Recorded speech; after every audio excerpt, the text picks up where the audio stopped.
Good morning मेरे प्यारे बच्चों। शुरू करते हैं आज की क्लास। और आज का महत्वपूर्ण टॉपिक है बॉयज अकाउंट, समुद्री यात्रा संबंधी खाते। प्यारे बच्चों, ये फाइनेंशियल अकाउंटिंग का एक महत्वपूर्ण और आसान चैप्टर है। अक्सर एग्जाम में इस चैप्टर से क्वेश्चन पूछे जाते हैं। तो शुरू करते हैं आज का ये चैप्टर, समुद्री यात्रा संबंधी खाते। सबसे पहले जानते हैं समुद्री यात्रा संबंधी खाते किसे कहते हैं। सरल और स्पष्ट शब्दों में समुद्री यात्रा से संबंधित जो खाते बनाए जाते हैं उसे समुद्री यात्रा संबंधी खाते कहते हैं। प्यारे बच्चों, वैसे तो जहाजरानी कंपनियां सामान्य कंपनियों की तरह ही खाते बनाती हैं, लेकिन समुद्री यात्रा से संबंधित लाभ हानि ज्ञात करने के लिए एक अलग से खाता बनाती हैं, जिससे प्रत्येक समुद्री यात्रा का लाभ हानि ज्ञात किया जाता है और उस खाते को समुद्री यात्रा खाता बॉयज अकाउंट कहा जाता है। प्यारे बच्चों, जानते हैं जहाजरानी कंपनियां किसे कहते हैं। प्यारे बच्चों, सामान्य तौर पर 4 प्रकार का परिवहन होता है: रेल परिवहन, सड़क परिवहन, वायु परिवहन और जल परिवहन।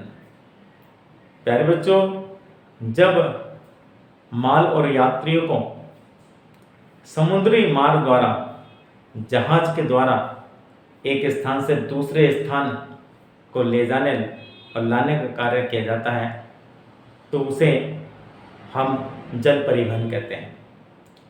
और जो कंपनियां, जो संस्थाएं इस कार्य को करती हैं वह कंपनियां जहाजरानी कंपनियां कहलाती हैं। समुद्री मार्ग द्वारा जहाज से माल और यात्रियों को ले जाने और लाने का कार्य समुद्री यात्रा कहलाता है।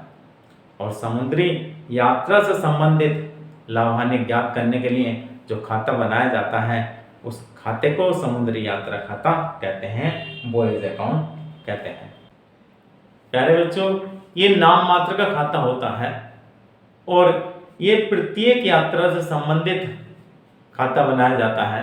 जितनी वर्ष भर में यात्रा होती है और उस यात्रा का अलग अलग खाता बनाया जाता है और प्रत्येक यात्रा का लाभ हानि इस खाते से ज्ञात हो जाता है। इसके 2 पक्ष होते हैं, डेबिट पक्ष और क्रेडिट पक्ष।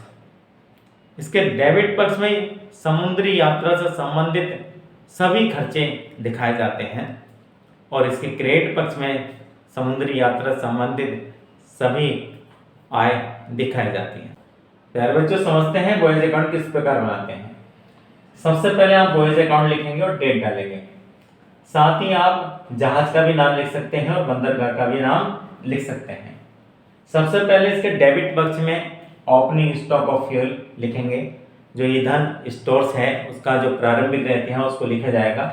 उसके बाद ब्रोकरेज एंड कमीशन लिखेंगे, क्योंकि जहाजी कंपनियां दलालों और एजेंटों के माध्यम से अपना व्यवसाय करती है तो दलालों और एजेंट को जो पारिश्रमिक दिया जाता है उसे ब्रोकरेज और कमीशन कहते हैं। इसमें एड्रेस कमीशन भी लिखा जाता है। और एड्रेस कमीशन क्या होता है, कुछ एजेंट पूरे जहाज को किराए पर ले लेते हैं, तो जो एजेंट पूरे जहाज को किराए पर ले लेते हैं वो चार्टर्स कहलाते हैं और चार्टर्स को दिया जाने वाला कमीशन एड्रेस कमीशन कहलाता है और उसको भी ब्रोकरेज एंड कमीशन के अंतर्गत डेबिट पक्ष में लिखा जाएगा। शिप इंश्योरेंस प्रीमियम, जहाज का बीमा दे रखा है तो उसको भी लिखेंगे। और कोई भी खर्चा अगर वार्षिक दे रखा है तो वो जितने माह की यात्रा है उतने माह का ही लिखा जाएगा, वार्षिक नहीं लिखा जाएगा। फ्रेट इंश्योरेंस प्रीमियम भी डेबिट पक्ष में लिखा जाएगा अगर भाड़े का बीमा करा रखा है तो। डेप्रिसिएशन ऑन शिप, जो जहाज का ह्रास है उसको भी डेबिट पक्ष में लिखा जाएगा। सैलरी एंड वेजेस, जो भी कर्मचारी हैं, जो भी अधिकारी हैं, जो भी वर्कर हैं उनको जो पारिश्रमिक दिया जाता है, जो सैलरी वेजेस दी जाती है उसको भी डेबिट पक्ष में लिखा जाएगा। पोर्ट चार्ज, जितने भी बंदरगाह के खर्चे हैं सभी बंदरगाह के खर्चों को भी डेबिट पक्ष में लिखा जाएगा। Step during expenses, step during क्या होता है? माल को जहाज पर लादने और उतारने के खर्चों को स्टेप ड्यूरिंग एक्सपेंसेस कहा जाता है। बंकर एक्सपेंसेस, बंकर एक्सपेंसेस क्या होते हैं प्यारे बच्चों? जहाज को चलाने के लिए कोयला, डीजल, तेल, पानी आदि की आवश्यकता होती है और जिस स्थान पर जहाज के इनको रखा जाता है उसे बंकर कहते हैं और बंकर के सारे खर्चे डेबिट पक्ष में लिखे जाएंगे। अदर एक्सपेंसेस, बाकी जितने भी समुद्री यात्रा से संबंधित खर्चे हैं उन सभी खर्चों को डेबिट पक्ष में लिखा जाएगा।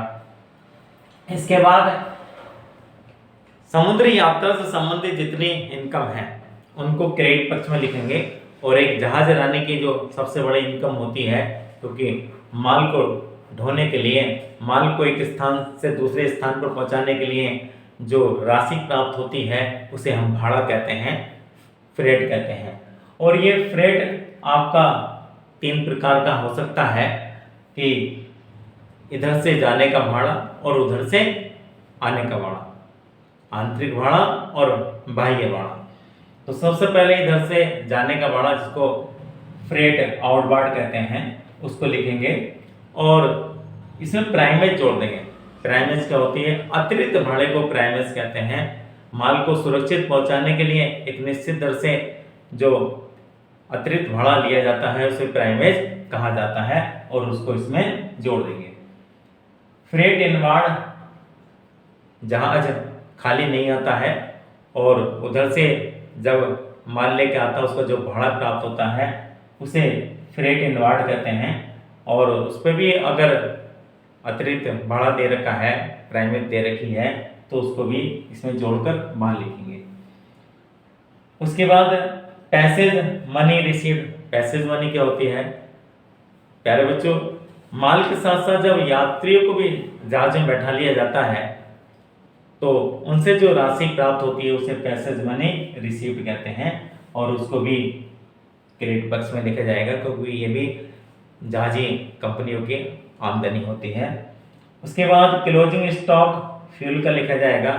स्टोर्स और फ्यूल का जो क्लोजिंग स्टॉक है जो बचा है उसको लिखेंगे।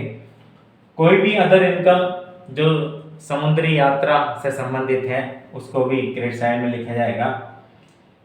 इसके बाद अगर यात्रा पूर्ण हो गई है तो अब आप टोटल करके प्रॉफिट या लॉस निकाल लेंगे। अगर क्रेडिट साइड का टोटल अधिक है, डेबिट का कम है तो प्रॉफिट होगा और उसको प्रॉफिट एंड लॉस अकाउंट में ट्रांसफर कर देंगे। और अगर डेबिट का अधिक है, क्रेडिट का कम है तो लॉस होगा और लॉस को प्रॉफिट एंड लॉस अकाउंट में ट्रांसफर कर दिया जाएगा।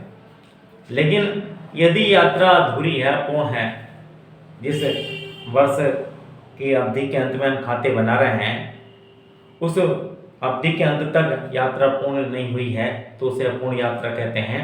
और अपूर्ण यात्रा की दशा में जो अपूर्ण यात्रा से संबंधित इनकम है, जो एडवांस इनकम है, तो उसको डेबिट साइड में लिखा जाएगा वॉयज इन प्रोग्रेस के नाम। और जब अपूर्ण यात्रा से संबंधित खर्चे हैं उसको क्रेडिट साइड में लिखा जाएगा वॉयज इन प्रोग्रेस और ब्रैकेट में एक्सपेंसेस लिख देंगे। तो इस प्रकार ये आपका वॉयज अकाउंट बन जाएगा और ये समुद्री यात्रा से संबंधित लाभ हानि ज्ञात हो जाएगा। और उम्मीद करते हैं वॉयज अकाउंट सबके समझ में आया होगा कि किस प्रकार समुद्री यात्रा खाता बनाया जाता है। अगर कोई बात आपकी समझ में नहीं आती है तो आप निसंकोच कमेंट में लिख सकते हैं। आपकी हर समस्या का समाधान करने की हम पूरी कोशिश करेंगे।